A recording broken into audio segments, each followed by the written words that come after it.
Hey guys, it's Dylan. I really hope you enjoyed this interview as much as I did. Trent is an incredible guy. He's had a very illustrious career. He served as a lawyer, an investment banker, and now he's the CEO of First Cobalt, a company that is going to play a vital role in the future of the EV supply chain here in the United States and in Canada. And he's just such a genuine, humble person. I really enjoyed talking with him. And for future interviews, let me know down below who you guys would like me to bring on the channel. I always said I wanted to wait to hit 50,000 subscribers before I start doing interviews, and that time has come, so I'm really excited for that. Enjoy the interview. I'll talk to you guys later. So Trent, getting right into this, there are a lot of people, especially in the Tesla community, that think the future of cobalt use in EV batteries is trending towards zero. So what would you have to say to that crowd? Yeah, there's a point at which cobalt you can't take it out completely. And I spend a lot of time, frankly, educating investors about cobalt and its use in the cathode. And so on the one hand, and this is probably a positive for all of us, too much cobalt in the early cathode incarnations was a bit of a barrier because two things. It's the most expensive component in the cathode, and it's also the rarest of the commodities going into it. Most of it's coming out of the DRC. There frankly wouldn't be enough of it in the world today, at least known to geologists, to power the fleet. So what we've done is we've seen a migration from a cathode where you've got 1/3 nickel cathode manganese to cobalt moving to 20%, 10%. In the Tesla, it's probably under 6, maybe under 5. Now, zero, we just don't see it. And a lot of the talk that we see from the auto execs, I don't want to name any, but about going from where we are today to zero, really when you dig into the patents and the work we're seeing, it really is a low cobalt content. And the reason you need the cobalt in there is because the energy density that you get out of a nickel laden cathode surpasses everything. We're seeing LFP batteries in China, and they're getting better.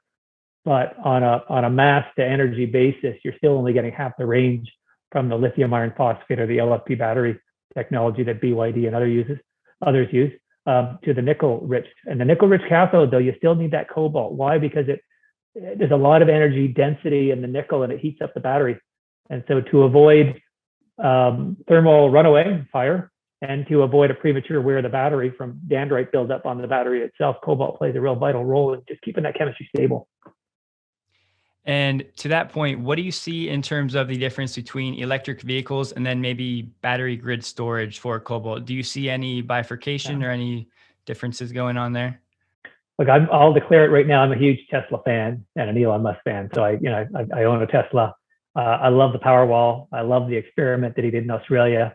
He delivered on time or it's free. And so I think that did a lot for the optics around grid storage. I'm on the board of a power utility in Canada. And so I'm starting to see firsthand how these electricity companies, distributors are starting to rethink what the grid of the future might look like. And so, grid storage, I think, is really the way of the future, particularly you think of remote areas, whether it be northern Canada or Alaska, parts of Africa where you don't necessarily need or want an internet connected grid. So having said all of that, I'm not sure cobalt and the NCM cathode that we have on vehicles is necessarily going to be the dominant way of the future, because it's light, it's expensive, you get the great energy density, but when you're talking about stationary storage, you don't need to have all the fancy expensive chemistries that we want in our vehicle. So I think there's going to be a lot of, whether it's second life batteries down to even lead acid batteries, vanadium redox. There's so many technologies out there, and I think we're still finding our way.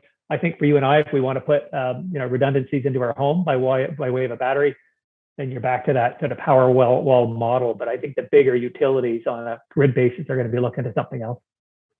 Okay. So let's talk a little bit about the United States and the future of electric vehicles. There's a lot of talk about China and now Europe coming on as big players in the EV space. So what are you seeing on your end, maybe from both a consumer and a producer perspective? Look, there's no two ways about it. We're laggards in America, right? And there's a few reasons for that. We like our big cars. Maybe that's the first one. So you look at geography and what we drive, right? The F-150s, and if you want to go the Hummer, which of course will go electric at some point. The chemistry wasn't there. The technology wasn't there to deliver those high energy density batteries for the larger vehicles that we want. And so, for so long, this has been an Asia story, China, Japan, Korea. But Europe surprised the heck out of myself, and I'm close to it, as it did a lot of people last year. So in a year with COVID, where passenger sales were down, I think 23% in 2020 across the EU, EV sales were still up over 100%. And it's part carrot, part stick. Now people look to the Biden administration and say, well, okay, that's going to change everything. And I think it's going to have a big impact on policy and direction and attitudes towards EVs. But important to point out that the manufacturers were already going that way. And that's as a result of the coming of age of the battery, the decreasing costs per megawatt hour within the battery in terms of producing these batteries. But we're going from, I think there were 16 different models that you and I could buy. I know you would only buy a Tesla, but 16 models last year that we would have bought in the US market. And that's going to go to 39 this year alone in 2021. And I think it's going to go to 120 5 years out. And so, the world is already going that way. And, you get the Mach-E, which I think is a beautiful vehicle. You're going to have the Cadillac Lyriq. I mentioned the Hummer, VW with their ID4. So all of these things are coming. And now they're of a size and a model that we in Canada and the US would buy for our families and our long drives. The range is better. But then you've got the policy side as well. So I'm really hopeful. In fact, I'll admit with the change of administrations in the White House, it's not a political statement, but I think from a policy perspective, it's going to provide some real significant tailwinds. And I think America is going to get there faster than most people expect. We're starting to see the investments, right? Georgia and LG Chem and GM up north. And I think once that critical mass starts to bear fruit, this is the biggest consumer market in the world. So I still think we're not out of it yet. We can catch up and maybe overtake the rest of the world and remain the cradle of auto production in the future.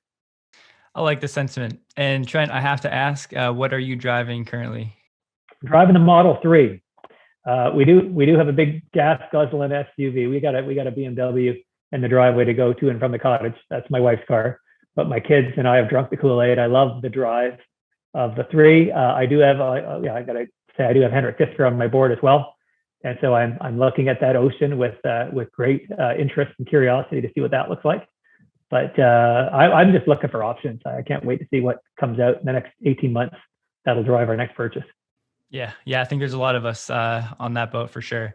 So I want to talk a little bit about the geology of cobalt and maybe talk a little bit about the arsenic problem. Some people may not be familiar with that, and maybe how you and First Cobalt are kind of attacking that problem. Yeah, I'm going to go back in time a little bit for people that may have a sense of the mining and the geology side of the equation. So, before lithium-ion batteries, cobalt's main domain was in the alloy business, right? Whether it be gas turbines, jet engines, and increasingly we're seeing it in drones and guided missiles and the like. So there's a big application there for metal. But as a segment, we had enough supply coming out of traditional mining activities, which is nickel and copper. And so over to geology, where do you find cobalt? Typically, you don't find cobalt on its own. It's a minor contributor or a byproduct, as we say, to bigger operations. And so the world for cobalt, by and large, not entirely, is split between nickel mines that have cobalt byproduct and copper mines with the cobalt byproduct. And until a lithium-ion battery came along, we were content. The market was satiated with that production profile. Now, moreover, the production of the way that nickel is processed, most of the cobalt coming out of nickel mines just goes into the alloy market. And conversely, we can come back to this. Conversely, the copper operations, DRC, is where we get our cobalt sulfate, the chemical form or the crystal form, which I have right here. This would be something you would get out of a copper operation largely before you get it into this form, which goes into the battery. And so when you look at where that leaves America, and I'll talk maybe North America geologically, is a lot of our deposits have been underexplored because we didn't need it, and underexplored because we had a lot of arsenic. So geologically, almost every deposit on the continent has arsenic, and you got to take it out. You can process it through autoclave technology and whatnot. It's not so much getting it out, it's just the extra cost and permitting. There's some NIMBYism, of course, always comes along with mining. And to get a permit to remove arsenic and then put that arsenic somewhere is proven to be a challenge. So I love the state of Idaho, for instance, as a destination for cobalt exploration. It's been underexplored. We happen to have a deposit that's of a different variant. It's got pyrite. And so now the cobalt, and these are, to be clear, these are primary copper operations in Idaho, but with a significant amount of cobalt historically. Actually, I'm flipping that around. Let me back up. These are actually primary cobalt with copper as a byproduct. So it's the opposite of what you're seeing in the rest of the world. And so whereas you've got the disadvantage of arsenic, or in our case, pyrite, now you actually have primary cobalt, which you don't see anywhere in the world today except for Morocco. where there is an operating asset, again, with a lot of arsenic. So our challenge for us right now is not so much getting rid of the arsenic, it's how do you separate the cobalt out of the pyrite? And so these become metallurgical puzzles that we got to figure out. And the more complex they are, the more expensive it is to extract the cobalt. And that's why the DRC has been so advantaged on a relative basis geologically, because they don't have these associations. But I don't see that as a barrier. We're going to get there. And as the price of cobalt continues to strengthen and the tailwinds remain from the electrification of mobility, I see a lot of opportunity in the US, particularly out of Idaho. In fact, 2 weeks ago, we announced a partnership with Colorado School of Mines and the Critical Minerals Institute, which is an agency of the Department of Energy, to jointly research and fund opportunities to extract cobalt out of pyrite material. And so these kinds of partnerships, we're seeing it with DOD on rare earths and now DOE into cobalt. It's good to see government agencies get in on some ground level science that are going to help us relieve ourselves from dependency on foreign sources of critical minerals. Now, you mentioned Idaho, and I know there are some special things going on there. So if there's anything else you'd like to add with regards to Idaho, and then maybe you can take it from there and zoom out a little bit and just give the viewers an overview of FCC and kind of what you guys are doing from a business operations standpoint. Sure. So when we started the company 4 years ago, we literally looked around the world. Where are we going to find cobalt? And my head of exploration, Frank Santaguida, used to work with First Quantum. So he worked in the DRC and lived in Zambia. And he had a pretty good appreciation for cobalt occurrences throughout the world. And this was only 4 years ago, 17, when a lot of us miners only started to look at cobalt as a primary focus of exploration for the first time. It used to be you take it as it comes. And so we went to the Congo and we spent 5 months looking at opportunities there and partnerships. And frankly, it was too hard. I mean, it's hard for the bigger players. It was even harder for a startup. We looked in Sweden and Czech Republic, Chile, Canada, and then we ended up right back in Idaho. Eventually brought the governor. We're so bullish on Idaho. We brought the former governor onto our board, Butch Otter, who was a hell of a man. And we started working around an asset called Iron Creek. So Iron Creek had been explored in the 1960s, 1970s for copper. And as I intimated earlier, they found more cobalt than they did copper. So that was eventually put to bed. But meanwhile, they had done a lot of drilling. We call adits. So these are just tunnels that you drill into the side of the mountain. We had 3 adits, 600 meters, if you'll forgive the metric, and a pretty good idea what was there. And so we came into that asset when we acquired a company called US Cobalt and merged them together. And we just started drilling at 18, 19. And we've got the beginnings of a really good resource. And what I like about it, of course, is it's cobalt in America. We don't have the arsenic. And what we're seeing is a pretty high grade deposit relative to most of what you see in the world, except for the DRC. And so for us, if you're going to build a mine, Idaho's a beautiful state. I mean, it's pristine, salmon fishing. They understand mining, right? The state was founded around mining, silver, gold, and it's still an important part of the culture today. But there's some beautiful land there. And so as miners, you've got to build a low impact mine. And so that has to do with, keeping the mine underground where you can, and we can. Doing some ore sorting, so you're limiting the amount of rock that you're bringing up from the underground. Looking at advanced technologies to minimize the energy intensity and the waste product from your production process. So we're doing all of that now, again, with former Governor Otter on our board. Still early days from us. We're still a few years away, but it starts to paint the picture to me of 2 things. One, the potential to integrate that facility with the refinery that we have in Canada, that for the near term, at least, is going to rely on DRC feed, as is the whole world. But longer term, what does Idaho start to look like, right? You got us, we've got a peer named Jerbois, we've got a few other targets in the camp that we may start to look at as the commodity starts to heat up a bit. But there's no reason Idaho can't have 10 or 12 of these sort of smallish underground mines and start to provide the backbone for a domestic supply of cobalt. Awesome. Yeah, that's one of the big reasons I wanted to have you on the channel, was because when people hear cobalt, they immediately, and I think oftentimes, only think of DRC. So people really need to learn that there's some stuff going on in the United States, which I think people can get excited about. So can you give us a brief overview, maybe a Cliff Notes version of the actual process of taking cobalt from the mine and then getting it into the EV battery? You don't have to go into too much detail, just so people can understand what the process kind of looks like. Yeah, sure. And if I will, Dill, I'll just go back to that last comment you made about the DRC. The cobalt, I say the cobalt is somewhat tongue in cheek, but half serious. It's the metal that people love to hate, right? They want to work out of the battery for a couple of reasons. One is it's concentrated. 70% comes out of the DRC mined. And then when you look at the refining end, which we're just about to commence, 80% of that right now is controlled by Chinese refineries. And so that's the supply chain, DRC to China, China to the world for electric vehicles. And that constant, it's not even a geopolitical statement, just from a supply chain perspective, that level of concentration is just not good. I joke that, the DRC is the new Saudi Arabia for the auto industry, and there's a lot of truth to that. Now, that gets compounded further by where it's coming from, issues of corruption. We know in that country, particularly in the Northeast with tin, tungsten, tantalum, and gold, there's been issues of forced labor, child labor. And the DRC is a massive country, but that issue is now migrated from the Northeast down to the southern part of the country, the copper belt, where the cobalt is being produced. And so there's been a lot of focus on sustainability and cleaning up that supply chain. And I would say the miners are doing a great job. There's still work to do, but it's getting better. So that's the difficult backdrop that you work against, and why people like to talk about zero cobalt, even though zero cobalt, frankly, probably means just a lot less of it in the battery. So what happens? So the steps would be, first, you got to mine it. And as I said, in our case, you're going to typically mine from the DRC. And so from these are big world-class operations. Glencore is there, China, Mali, ERG. So large miners, they typically mine this as an open pit. And what they're doing, the main metal there, the main commodity they're targeting is copper. And so within country, they mine the two products, they run it through a mill, and then you're producing a final copper product, a copper cathode, which then gets sold directly to market. The cobalt doesn't get beneficiated in country at all. All of that ends up going, by and large, it goes to two places. It goes to China, to a variety of smelters, refiners, I should say, and then the other big share of it ends up going to Finland, to a Kokkola refinery owned by Umicore, and soon to us. And so once it goes through the refinery, that's where you produce this pink powder that I showed you earlier.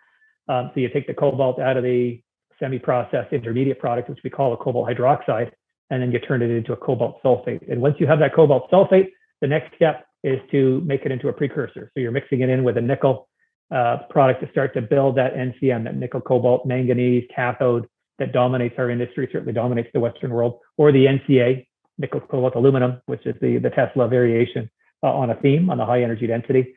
And then from there, it has to go into a cathode active material, which looks like big round orange sponge-like material.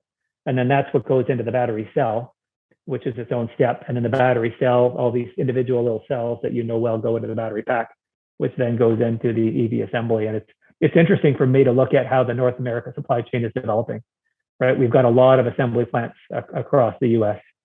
We've got a lot of mining operations, especially up in Canada. And the investments that we're seeing today, by and large, are focused on making that vehicle, making the battery packs. But we're not yet seeing a lot. We're seeing a little bit, not yet seeing a lot on the cell manufacturing, the cathode active material, and the precursor. And it's that chemical step that we really need to create this North American, sort of Canada, US, Mexico integrated facility where you can mine from Canada, put it into its chemical form, and get it into a cell. And right now, a lot of this raw material ends up going to Asia. Some of my stuff may end up going to Europe initially. I think we're going to get there, but years 1, 2, maybe 3 of our production, it's likely going to involve taking material, shipping it offshore before we can bring it back onshore to put it into an American car. It's a perfect segue, Trent, because my next question was about your goal at FCC of a closed loop supply chain. So maybe just briefly touch on what that is, kind of what you guys are doing, and maybe some of the benefits of getting to that point, and then anything else you'd like to add in terms of the timeline for when you might be able to pull that off. Yeah, this is and your listeners would get this. This is really a generational point in time, right? I mean, after 100 years to move from combustion engines to EVs, we're going to look back at this and just shake our heads at just the magnitude of the change. We're living it in real time, and it's happening real fast. And so our business plan has us first production October of 2022. First production being DRC feed coming into Canada and producing the cobalt sulfate from our refinery that's but half built right now. Once that's up and running, so what do you do? Are you going to forever and a day rely on the DRC? Well, it's the dominant source. But if I can build up a supply out of Idaho, that starts to kind of close up that loop, right? You got to keep it all here in the country. I have confidence the downstream is going to come. Certainly, if I could bring a precursor company and have them set up right next to us, that would be a great outcome. But they will come. But if you want to talk closed loop, it's the end of life. Some of the OEMs that we've spoken to, we're probably under NDA with half of the Western automotive companies right now, just in terms of long-term feed. They're worried about what do we do with the batteries at the end of the life? Yes, we don't own them, but if we don't figure out a solution for our end-of-life batteries, then policymakers are going to figure it out for us. They can't go into landfill. Clearly, there's a lot of valuable material. And they're hazardous if they're not discharged and disposed of properly. And so we've got more than a cottage industry now of battery recyclers, and you'll see it referred to as a black mass.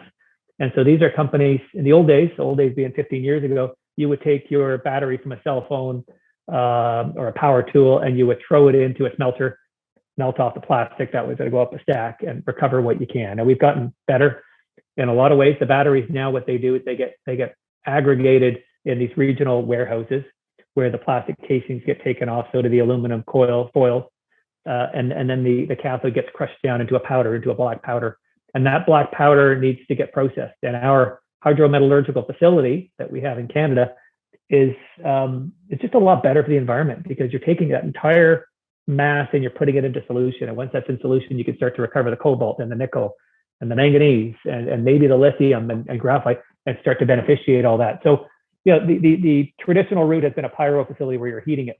And again, you've got emissions, you've got lower recoveries, a worse environmental footprint, and often higher costs as well. And so China, which of course is ahead of us by a few years in this area, are building hydrometallurgical facilities. We've got the only one on the continent.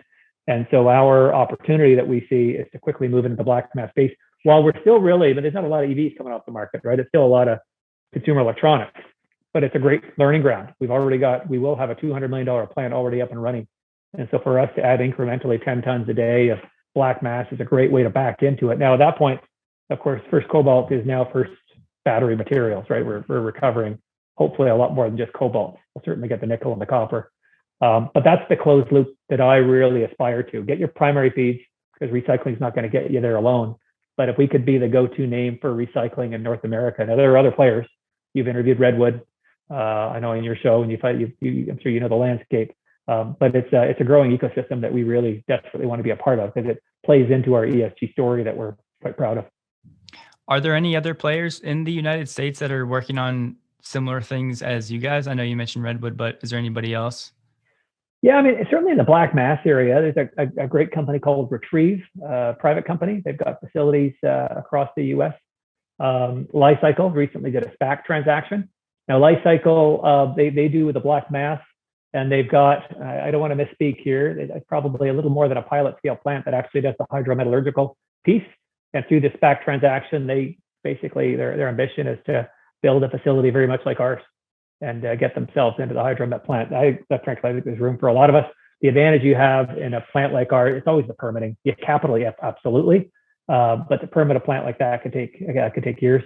And we're on hydroelectric grid system, so we're green, we're built, and I think we could have black mass production within a couple of years. Awesome. Let's get into contracts a little bit. So there's not much information out there about Tesla and Cobalt contracts, and not that you have any inside information into that in particular, but just generally speaking, what do these Cobalt contracts look like in terms of timeframes? And can a company like Tesla that thinks so far ahead in terms of the supply chain get ahead of competition, or is it really have to do more with leverage and sizing and scaling? How does that space look? Yeah, there's a lot of ways we could take that one. And so let's just start with the scarcity piece. And so shortage of microchips that we're seeing today is a case in point. There is a real concern with the, pick your number. I often quote 26% annual compounded annual growth rate for EV penetrations over the next decade. That's just a lot of raw materials that has to be sourced and secured. So there is this, and this goes right to the C-suite of these companies. How and where are we going to get our raw materials? You've got the sustainability movement, which is great, right? You got to report your carbon footprint. So the second piece is, what's the carbon footprint? If I'm getting nickel out of Indonesia, not the cleanest nickel in the world, the way it's made. If I'm getting cobalt out of China, well, the refineries there are on coal power grid. So again, not the cleanest footprint. So we've got a couple of advantages. We've got our location, and we've got a clean footprint. We may well have the cleanest cobalt production in the world. I think we do, but we're going to have to do some work and demonstrate that. Now you get into contracts. There's a famous story in the small little world I'm in of that was reported, I think, in Reuters or Bloomberg a couple of years ago, where VW executives invited the cobalt producers to a meeting in Wolfsburg and put them in a series of rooms and went from room to room and said, okay, well, here are needs. We want this supply, and of course, in the supply, we want a fixed price and we want the VW discount.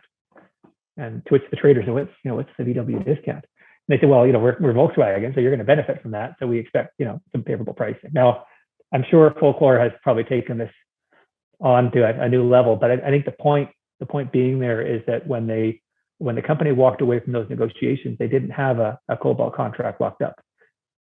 One, because the commodity is fairly concentrated, and there is no need for us as an industry to offer a fixed price, right? If you believe in your commodity, you want that exposure, right, to the up point of the cycle. If you're a car company, it's a margin business. You got to keep everything as tight as you can. And so the conversation that I'm having about supply has to do with supply. It has nothing to do with price. They recognize, I think the industry accepts that they're going to face price exposure, and that at least is taken off the table so that my shareholders can benefit from where the commodity is going. Then the conversation goes to specification. And when you get to the Western OEMs in particular, what I'm seeing when I look at the battery specifications that they require is that the level of impurities or deleterious elements in the cobalt sulfate that they expect is a lot lower than the Chinese, for instance, or some of the Asian battery makers. And that might be a function of the range and the warranties that they're offering, but it's a tighter spec. And so in designing our plant, as we're doing right now, you just got to make sure you can make it that tighter.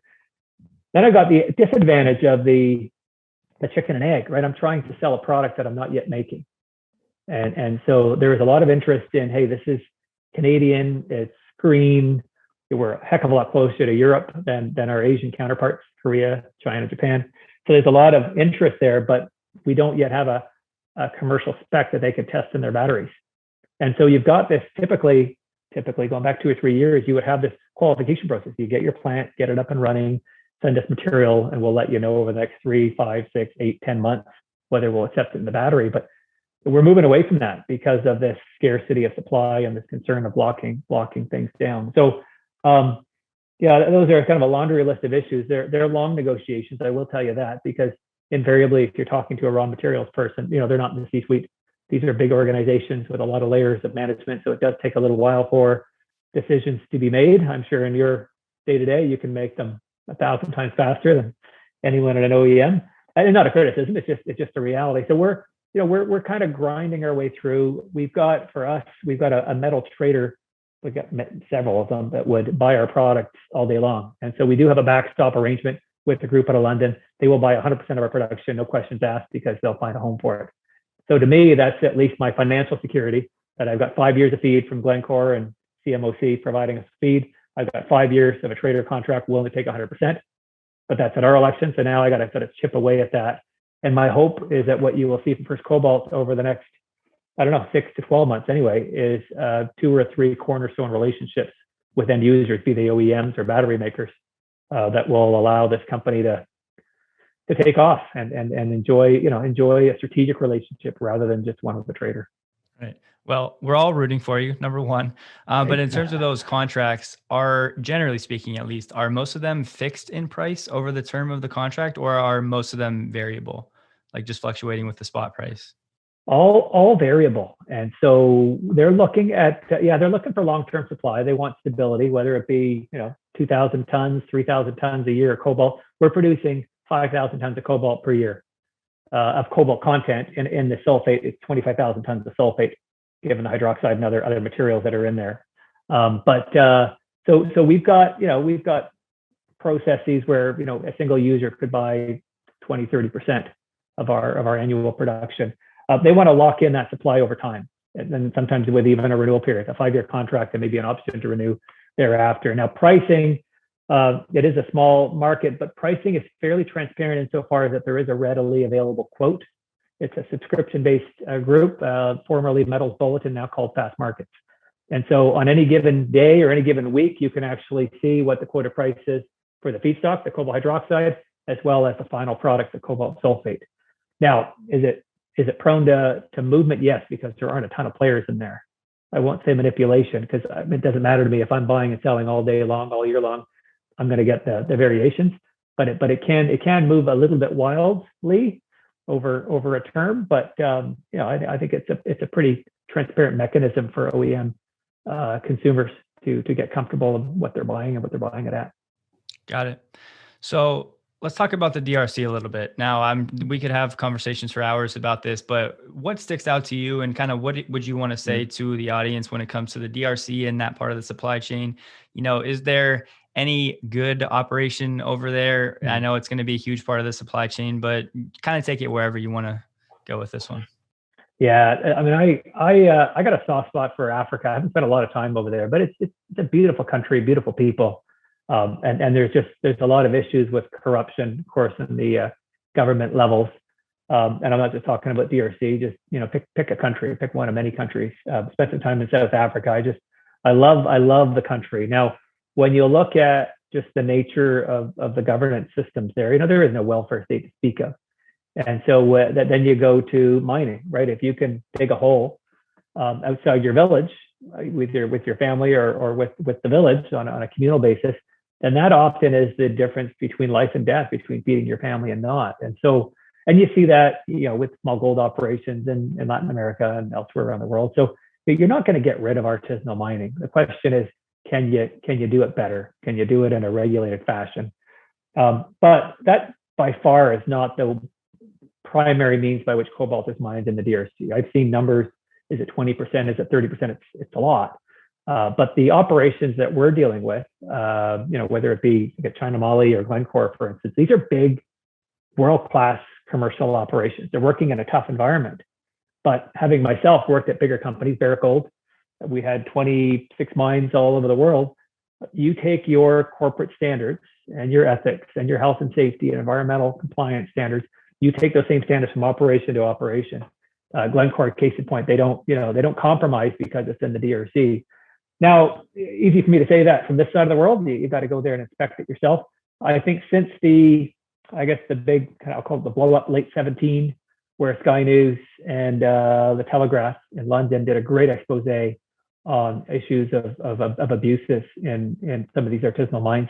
There's been a real intense scrutiny on how these operations are working, but more importantly, what happens once the product leaves the mine. You get a bag of cobalt hydroxide out of Tenke Fungurume, great world-class operation, but then where does it go? Does it sit in the hands of a trader? Does it then get blended with feedstocks of an unknown quantity? Does it then go to a refinery that likewise is receiving it from various sources? And so supply chain transparency has become a huge issue. And so for us, our first stop was we're only going to deal with the biggest commercial operations because that gets rid of at least one risk, if not enough alone. Secondly, we're only going to take material that's shipped directly from their mine site to our refinery, so we can't have intermediaries in between us and the operation. Third, of course, there's on in-person diligence that needs to happen at the site level. And then fourth, back to the issues of 17 and 18, there's been a lot more work on certification of supply chain. And so Tesla, VW, Apple, Samsung have really, I don't want to say forced the hand, but have really joined in on this effort with the miners and with the refiners to say, okay, we need better accountability. And so there's a couple of standards. The Cobalt Institute, which is our global association, has taken the lead. And there are a couple of certification standards. The one that's maybe most pertinent to us is the Responsible Minerals Initiative, where we've got to certify our own supply chain from our refinery to where it's coming from, and then ultimately subject that to a third-party audit. And the battery makers and the OEMs, certainly the more reputable ones, they're insisting on that. And so they want you to account. And so for us, we've made a conscious decision to apply the two standards that the two mines we're buying from are also applying. And that way you've got a seamless standard from the mine head right to this pink powder. And we'll be able to certify that with an outside audit. So I think it gets you there. As a DRC, it's a tough place. I don't think getting rid of artisanal mining is the solution, but the solution around there is it's longer term, it's more complex, and we're too small of a company to play a meaningful role in that. So we're going to just deal with the bigger players and let the industry, the bigger players, sort out that piece of the supply chain. Is there cobalt elsewhere globally that we haven't found yet, or is it just harder to mine? Or, I mean, why is there so much of an emphasis on the DRC? Is that the only place really that it is, or we just don't know as of now?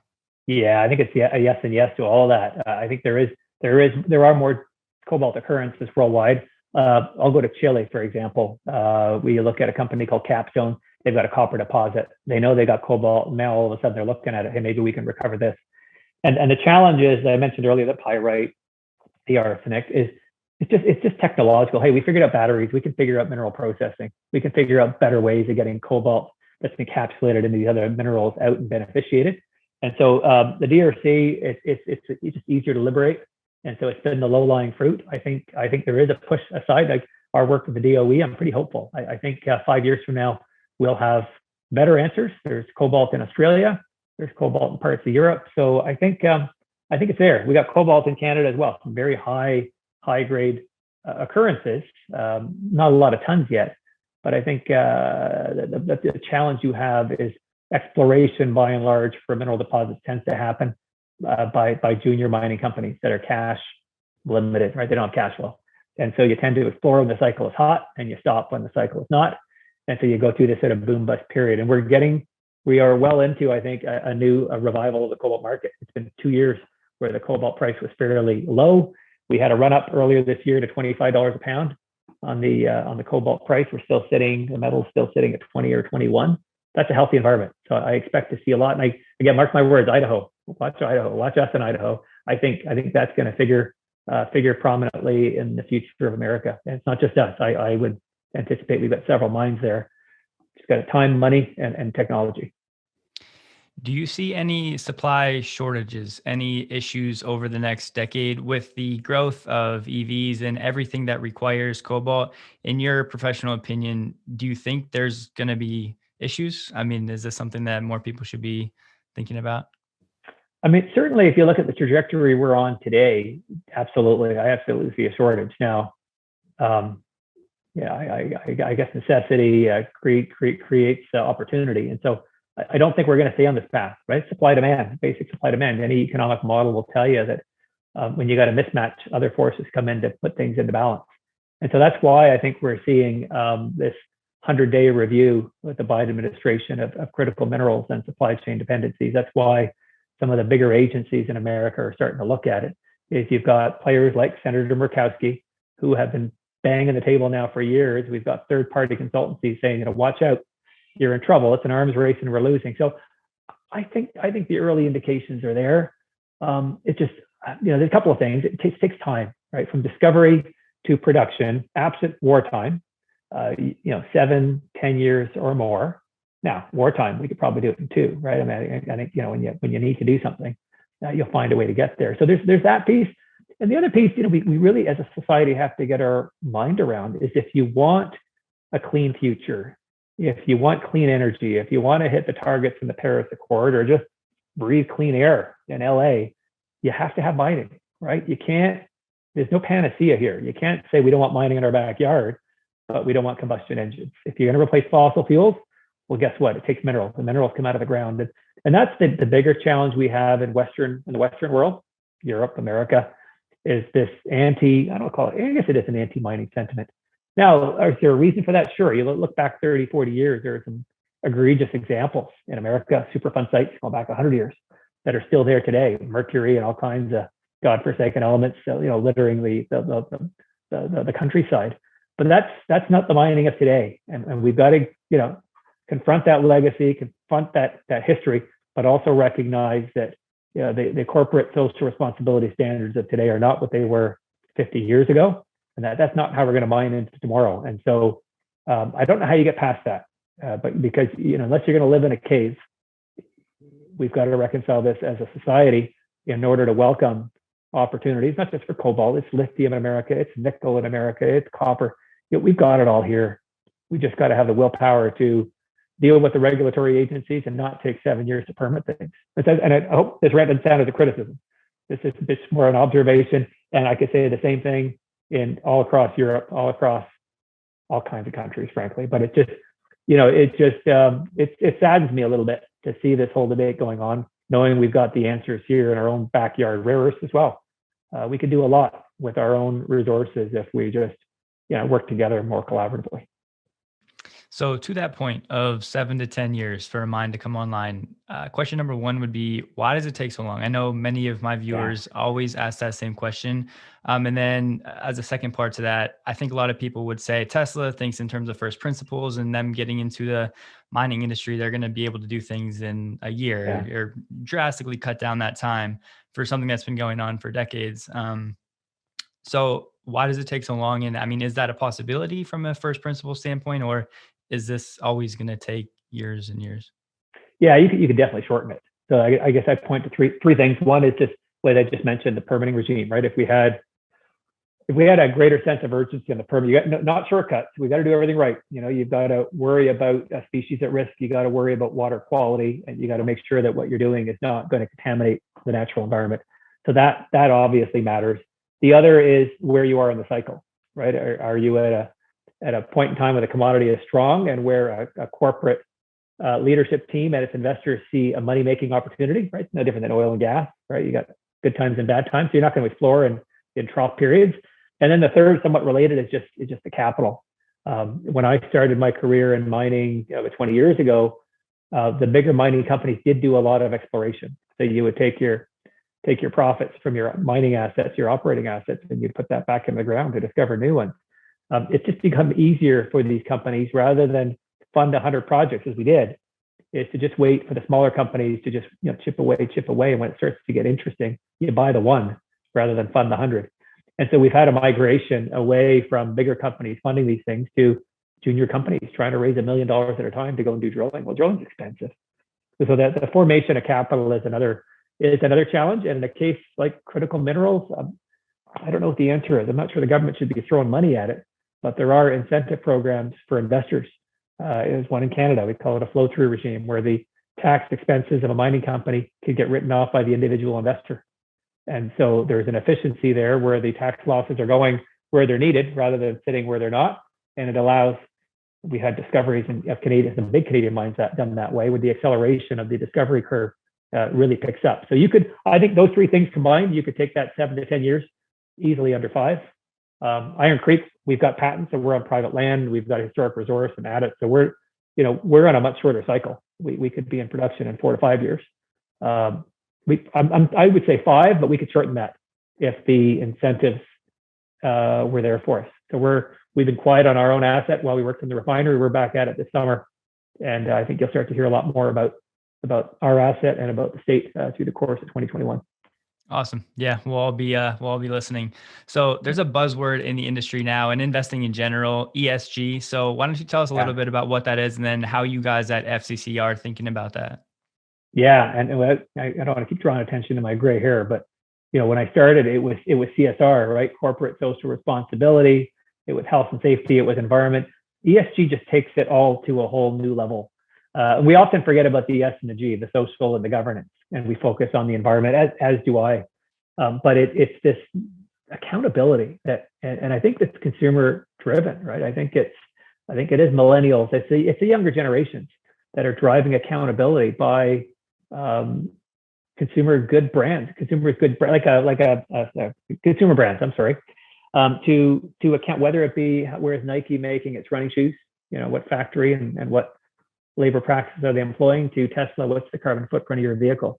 We know it's a zero emission vehicle, but we know it wasn't zero emissions to get it on the road. And so this increasing expectation has led to a proliferation recently of sustainability reports, where they report on social diversity and gender equality. They talk about how the corporation is run, and importantly, they talk about all their sourcing and their environmental footprints. This is one where I'm really proud as a company, where we can really knock it out of the park. Our DRC partners are mining on a hydroelectric grid. So it's a clean grid system. We're refining on a clean grid. And so we've already done the measurements, admittedly on engineering documents. We're not yet operating, but our greenhouse gas emissions are going to be 51% lower than our Chinese peers, because they're on a coal-powered grid system. And these things, to me, they matter, right? I do care. I got young kids, drive a Tesla, grew up in the country. I'm proud of what we do. I'm proud that we're not just making a good, but we're doing it in a responsible way. And so it's not just good economics. I think as just kind of human beings, a lot of us would like to be proud of the work we're doing. So it's been a fun journey for me to go from gold mining, nickel mining, palladium mining, to now cobalt, not just mining, but also refining, and to be part of a global solution. And that ESG movement, we hear a lot about it. It's a bit of a Wild West, I'll tell you. When I try to figure out how are we going to report our ESG standards, I know based on some work we've done that we're good, but how do I report that to the world? The standards are still really weird. ESG investing could be as easy as investing in an IT company, and then you can wash your hands and say, good, I'm not polluting. Well, that's a cop-out, right? Invest in companies that are doing things better, not in companies that already have a low carbon footprint. So I love the ESG, and I think we're on a good glide path here, good trajectory. but it's going to still take some deliberate efforts, some focus to make sure we get there. I think funds that are decarbonizing their investments, or companies, including ours, that are targeting zero emissions by 2030, 40, 50, I think those are all going to drive this ESG movement that much farther. Awesome. So the next one's a bit of a loaded question, but it's with cobalt and the future of recycling and how those two are going to play together. Is FCC thinking about this process? I know the technology has to do a lot of advancement when it comes to recycling in general, but kind of how do you see this playing out? And then is there a potential anytime into the future where recycling could account for, 75, 100% of cobalt use, or is mining for our lifetimes always going to play a huge role? Kind of how do you see this playing out? I think the recycling angle could be one of the more exciting things we embark on over the next couple of years. So we've signed a couple of probably 3 confidentiality agreements now with the black mass producers. So these are the players that gather the batteries, shred it, and produce the black sand. So we're starting to look at what would that look like. So the refinery that we have, it operated from 1996 to 2015 on a smaller scale, and we're increasing our throughput by almost a factor of 5. So we've got all this undersized equipment that we're ripping out of the refinery as we double our footprint and bring in bigger equipment. And so for us, once we're up and running, we've got this $200 million plant. We've got 45, 50 employees. We've got everything we need, the lab, right? We've got all the infrastructure, all the expertise. So for us to install yet a new circuit with all this undersized equipment and to be processing maybe 10, 20% of our throughput through black mass recycling, is a great learning ground. And so where does cobalt fit into it? Well, today our phones and our laptops have much higher concentrations of cobalt than electric vehicles.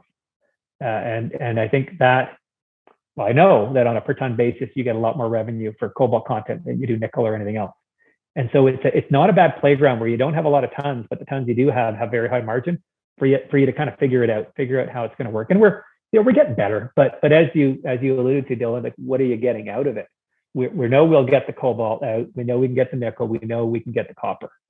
Now, what does that leave? Well, what about the lithium, the manganese, and maybe there's a little bit of aluminum left. What am I forgetting? Graphite. And so that's the piece where the economics, by and large, aren't quite there yet. And I'm not sure if it's a function of commodity price or process.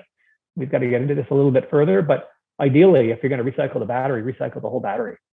And ironically, the more expensive batteries, the batteries that Tesla and the Western world are using, with NCA or NCM, those are the ones they're expensive to make.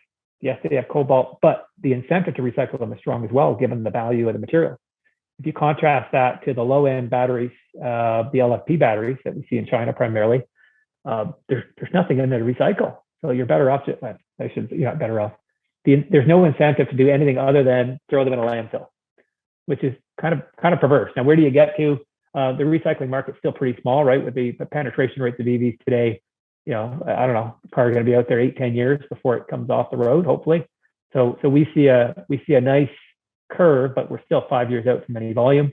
So I don't know. Mining won't go away, but certainly recycling is going to take up an increasing share of the global market. I couldn't tell you what that looks like. I don't think it hits half, but hopefully I'm wrong. Yeah. So I know you have NDAs and there's probably not a whole lot you can say, but I'm going to ask anyways. In terms of Tesla and the competition, the other OEMs, what can you say in terms of how they're handling the supply chain and kind of how you see this competitive landscape playing out? Yeah, there's some fascinating things going on in all of these companies. Let's take the Western companies that I know. And so, let's still take Tesla as an example, and just from what we know in the public domain, right? I mean, initially it was a partnership with Panasonic to make their batteries and put them into their own vehicles. I think we know now that I think Elon Musk has said he'll take as many batteries as he can buy, whether he's got to get them from Panasonic, buy them somewhere else, or make them themselves. And I think the answer is all three. We just need more batteries. No one supplier can meet up with Tesla's demands. And I think what that's manifesting, not just with Tesla, but with other OEMs, is okay, the battery is a critical component of an EV. It's the most expensive part of the EV, and it's where all of the scarce materials lie, maybe microchips being a notable exception right now. So does it make sense for us to just be buying the battery? And we've got some huge players, right? In CATL, LG Chem, SKI, Panasonic. But does it make sense to keep buying from them, or do you want to build out your own supply chain? And there's a journey that they're embarking upon, many of these companies, and I'm not sure where they've landed. I think I know where they're going to land, not sure they've landed there yet, where, hey, it probably makes sense for us to internalize all that and to try to make as much of that as we can. And so for us as a startup, it gets pretty interesting because we're buying from two of the biggest mining companies in the world, and we're selling to companies that are equally big, if not bigger. So we're a tiny little minnow in a very interesting world. What I think you're going to start to see the OEMs do, I guess, some, not all, is they're going to start to vertically integrate up the supply chain, right, to making their own cells. I mean, LG Chem and GM are a case in point. That's a joint venture right now, but it's taking GM down that path of making the batteries and the cells. And then how far do you go up? Do you start making the cathode active material? Do you make the precursor material? But I think that's what you're going to start to see is a consolidation of some ecosystems and probably a little bit more rationalization of IP, right? We saw BASF and Umicore exchange a bunch of patents last week. They're going to cooperate in Europe. They each do things really well. And so rather than have a beta VHS kind of debate, I think we're going to start to see a coming together of some of these processes. Of course, we had the big patent fight with the LG Chem and SKI, which almost kept SKI out of the US. Glad that got solved. So, maybe I'm being a little bit too optimistic here, but I do believe there's going to be a real big transformation of supply chain over the next 5 years as the competition heats up. Speaking of the next 5 years, what are you most excited about when it comes to First Cobalt and kind of what you guys have going on? Yeah, we're now at a point on our primary project. I call it phase one, which is our first cash flow next year, where I'm allowing myself and some members of my team to look 5 years out. And so until my investors watching will know this, until about December of this year, it really was just getting the building blocks in place to get this refinery project off the ground. But now that we've got government funding and here in Canada going into it, we're negotiating our debt and that project while still we got to stay focused because we're 17 months out from production. But now that project is at hand, we can allow ourselves to start to look at kind of what's next. So what's next is going to be Idaho for us and moving towards a mine and maybe even processing there as well. And then phase two of our refinery process is going to be the recycling. And then what does the future look like? Well, there's a lot you can do with a facility like that. There's no reason we couldn't produce a nickel sulfate in that plant. I haven't talked about that publicly, but you can. It's the same sort of steps. So we could have cobalt and nickel coming out of there. We could have a precursor plant set up right next door to us and have a more integrated facility. Look, ultimately, the company could be sold. And as a shareholder, that's fine. I'll do what's best for my shareholders. And then there's European expansion, European and US expansion, frankly. I mean, if the battery market recycling really starts to grow, we could set up a second plant in the US, or you start to replicate our expertise over in Europe. And so as a chemicals company, forgetting Idaho and the mining for a moment here, as a chemicals company, there is a need for what we do, and it is still a small world. I think the bigger players, as I said, we're either going to partner with a bigger player or we'll get taken out. But in the meantime, we just got to run like hell and just try to keep up and execute. And so far, we've been quite fortunate in that regard. I'm really curious. What is your background prior to First Cobalt? What did you do before that? And then how did you end up starting and end up with First Cobalt? I wish I could say I was an engineer or a mine geologist, but no. I got an arts degree. I grew up in small town Quebec, French school, and then English high school. So a good Canadian hockey playing kid. And then I did an arts degree at McGill University. And then from there, I went to law school. I worked for a bit, actually. I worked Michelin Corporation, tire company. But I went to law, and I was doing M&A in Toronto, our mini Wall Street, I guess, one of the big firms here. And because I was in Canada, because I was doing securities and public company work, did a lot of mining transactions. And so one day I got called, asked if I wanted to go to Barrick. So I initially went there as a lawyer. And through time, the business side was a lot more fun. I love doing deals, growing companies, building out assets, building teams, frankly, is another way to build it. And so I did my MBA at Kellogg and just eventually gave up my legal shingle. And so through time, went to the other mining companies, different commodities. I went kind of smaller and smaller. And after a little bit of a time as an investment banker, a couple of years doing that, fun, but not for me. We started this company 4 years ago, and it was four guys who had this shell idea. They named it First Cobalt, brought some money in, but they didn't have people or assets, and asked me if I wanted to take the reins and figure it out. And so I've got a sister company that people in the space might have heard of, Standard Lithium, and also active in the US. These two companies were formed by the same four guys, and Robert Mintak and I each took a company, and it's been a fun ride. And I feel like next year, once we get into production, 5 years later, that to me will be the ultimate sort of victory, I suppose, for the team to actually go from concept to first cash flow. Yeah, it's a big deal. So, not financial advice, but for those watching that might be interested in exposure to this space and First Cobalt, where can investors, particularly in the US, find you guys as a company? Well, until we get our U.S. listing, which is hopefully coming soon, we're looking at that.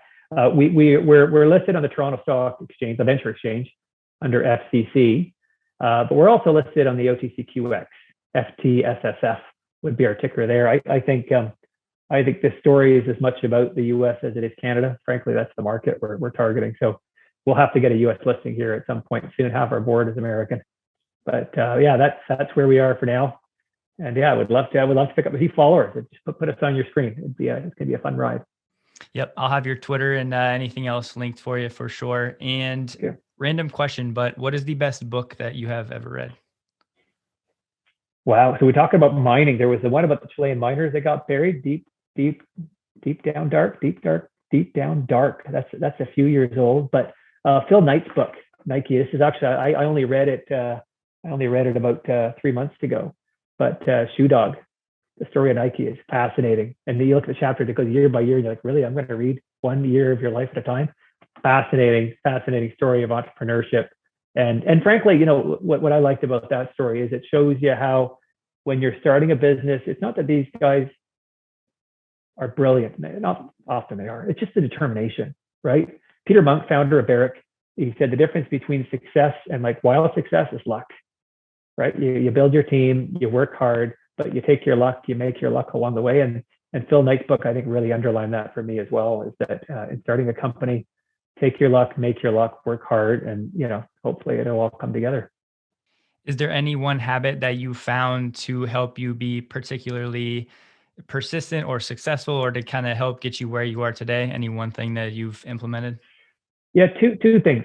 Me for my reflection, it's getting away from the computer. So I'm a runner.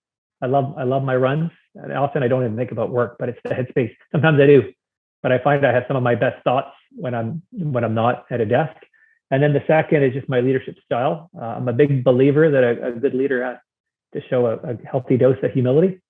So I never go into a meeting thinking I know it all. I try to hire people that are smarter than me. I think my team is, and you hire the experts and you listen to them. And so it's a real collaborative approach that we have, and all of us come out of bigger companies. And I think it's been a good recipe for a small company to make sure we stay on the right track.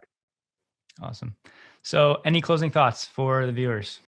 No, this has been fun. I really love these kind of formats where you can just sort of freestyle interview. I'm really passionate about what we're doing. I won't say it's been easy.